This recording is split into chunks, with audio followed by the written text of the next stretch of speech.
जब हम बात करते हैं हुकूमतों के मसाइल के हवाले से लेकर उन पर तनकीद करते हैं, वहीं पे हमें अप्रिसिएशन भी करनी चाहिए जब कुछ अच्छा काम किया जाता है। इस सिलसिले में हम देख रहे हैं कि हुकूमत ने नौजवानों का बड़ा मसला हल करते हुए उन्हें बड़ी खुशखबरी सुना दी है।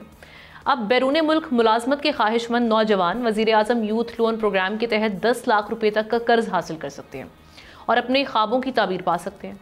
नौजवानों को बाहर जाने के लिए जो रकम दरकार होगी वो अब उन्हें यूथ लोन स्कीम से मिल जाएगी और इस तरह अपनी मेहनत के बलबूते पर वो अपने मुस्तकबिल को रोशन बना सकेंगे।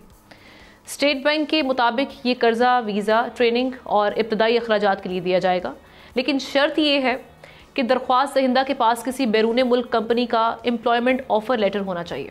ये कर्ज 5 साल में वापस करना होगा और कर्ज लेने वालों के लिए पाकिस्तान में मौजूद किसी करीबी रिश्तेदार को जामिन बनाना लाजमी होगा।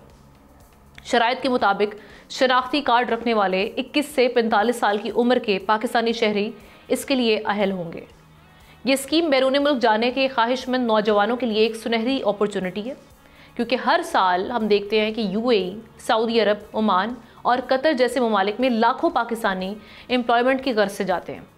पाकिस्तान में bureau of immigration and overseas employment के अदाद-ओ-शुमार के मुताबिक गुज़श्ता बरस सबसे ज़्यादा पाकिस्तानियों ने मुलाजमतों के लिए खलीजी ममालिक यानी गल्फ़ कंट्रीज़ का रुख किया।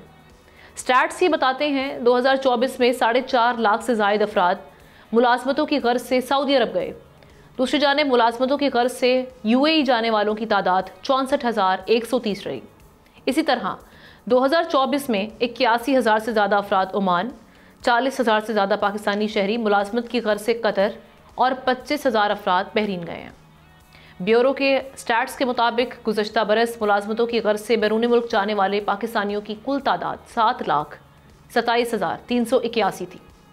स्टेट बैंक ऑफ पाकिस्तान के मुताबिक जुलाई 2024 से दिसंबर 2024 तक पाकिस्तान में 17 अरब 80 करोड़ डॉलर तरसीलात ज़र की मद में आए, यानी वो रकम जो बैरून मुल्क मुकीम पाकिस्तानी वापस अपने मुल्क भेजते हैं।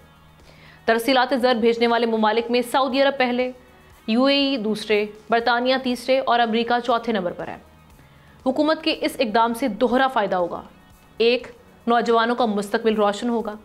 दूसरा, तरसीलात ज़र बढ़ने से मईशत को फ़ायदा होगा और ऐसे ही पाकिस्तान तरक्की। सब्सक्राइब करें और बेल दबाएं ताकि कोई खबर रह न जाए।